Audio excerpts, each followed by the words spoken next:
রহমত ভাই, বিশ্বকাপ তো চলছে এবং বিশ্বকাপের এই ম্যাচগুলো দেখে একটা ভালো সময় পার করছেন। ডেফিনেটলি অন্যান্য সময় বিগত দিনে যেরকম হয়েছে হয়তো বা ব্যস্ততা, প্রি সিজন ম্যাচ, আইদার ক্লাবের ম্যাচ আর ন্যাশনাল টিমের ম্যাচ, বাট এই সময়টাতে হচ্ছে যেহেতু লিগটা অফ আছে, ন্যাশনাল টিমেরও কোনো অ্যাসাইনমেন্ট নেই, সো এটা খুবই ভালো সময় যাচ্ছে। বিশেষ করে খেলা দেখার সময়টা উপভোগ্য, এবং একটু সমস্যা হচ্ছে জাস্ট বিকজ টাইমিংয়ের ব্যাপার, বাট আমার কাছে ভালো লাগছে যে এই টাইমটাতে উপভোগ করতে পারতেছি ওয়ার্ল্ড কাপের ম্যাক্সিমাম ম্যাচগুলো। কোন কোন ম্যাচ এখন পর্যন্ত ভালো লেগেছে এগুলো নিয়ে কথা বলবো, তবে আমাদের শোটা আমরা শুরু করি একটা মজার জিনিস দিয়ে, একটা র্যাপিড ফায়ার দিয়ে। ওকে, আপনি তো অপোনেন্টের ফরওয়ার্ডদের, স্ট্রাইকারদের আটকান, আজকে আপনাকে আমরা আটকানোর চেষ্টা করবো এই শোতে। আমি প্রশ্ন করবো আপনাকে, খুব দ্রুত উত্তর দিতে হবে, এক কথায় দিতে পারলে খুব ভালো, একটু দ্রুত উত্তর দিতে হবে। শুরু করছি তাহলে আমরা, রেডি? ওকে।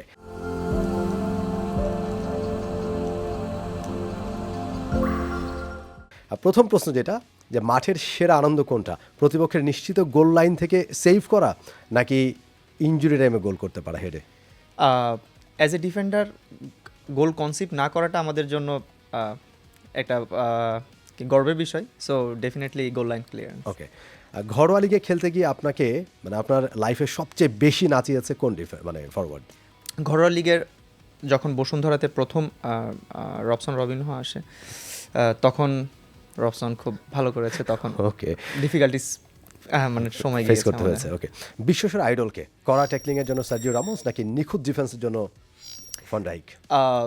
যদি স্টোপারের কথা বলেন, ডেফিনেটলি তারা দুই জায়গায় best, but as a full back আমি আসলে ফুল ব্যাকদেরকে ফলো করি, বাট যদি দুইজনের ভিতর বলেন তাহলে ডেফিনেটলি সার্জিও রামোস।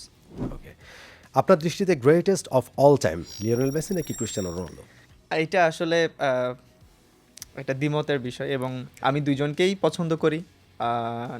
আমার মনে হয় যে সমসাময়িক সময়ে দুইজনই বেস্ট।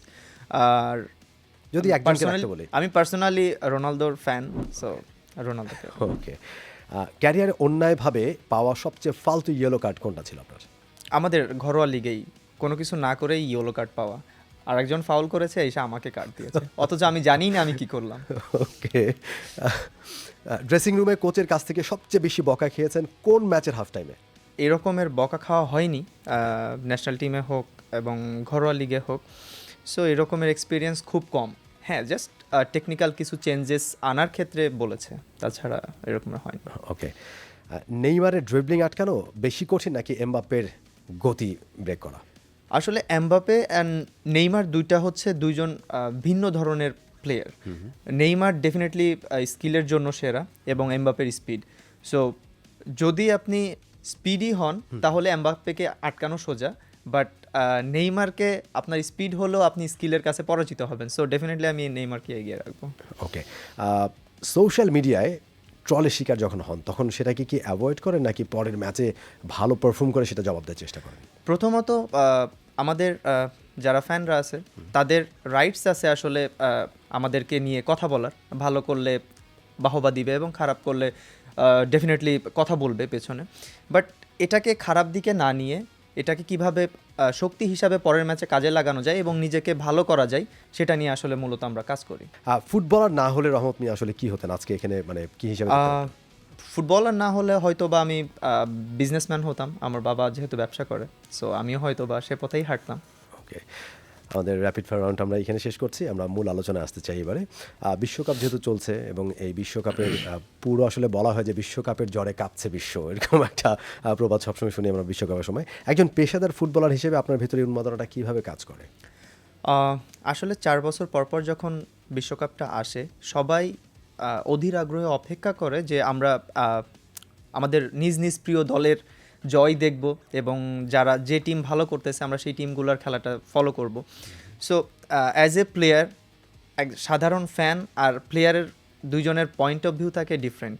আমরা চেষ্টা করি খেলা দেখার সময় আসলে আমরা কি শিখতে পারি, নতুন কি রুলস এসেছে, এবং নতুন কি ট্যাকটিক্স কোচ সাজাচ্ছে, এই বিষয়গুলো শেখার জন্য আমাদের কাজে দেয়, এবং কোন প্লেয়ারগুলো ভালো করতেছে, বিশেষ করে রেগুলারলি ডিফেন্ডিংয়ের উন্নতি বলেন এবং কোন প্লেয়ারের ডেভেলপড হচ্ছে, এই বিষয়গুলো আসলে আমাদেরকে সাহায্য করে। আমরা যখন নিজেদের মতো করে খেলি, ঘরোয়া লিগ বলেন, ন্যাশনাল টিমে বলেন, এটা আমাদেরকে হেল্প করে, আমাদের পারফরমেন্সের জন্য বুস্ট আপ হয় এই খেলাগুলো দেখলে। এবারে কোন দলকে সাপোর্ট করছেন এটা যদি একটু শুরুতে জেনে নিই আমাদের মনে হয় সহজ হবে। আমি যদি বলেন যে পারফরমেন্স বেজে কোন দলকে এগিয়ে রাখবো, তাহলে আমি বলবো ফ্রান্স। পছন্দের দল আসলে আমি ব্রাজিলের ওকে, ফ্যান, এবং ব্রাজিলের ফ্যান হওয়া সত্ত্বেও আমি কেন ফ্রান্সকে এগিয়ে রাখলাম, বেস অন ওদের পারফরমেন্স। ব্রাজিলের কথা যদি বলেন, আমি ফ্যান ব্রাজিলের, বাট ব্রাজিল গ্রুপ স্টেজে প্রথম ম্যাচ ভালো করতে পারে না, সেরকম ম্যাচ বাই ম্যাচ ভালো করেছে। ব্রাজিল যে প্লেয়ার তৈরির একটা কারখানা, সেটা বোঝা যায়। For more updates, subscribe to our YouTube channel and click on the bell icon. Follow us on Facebook and Instagram.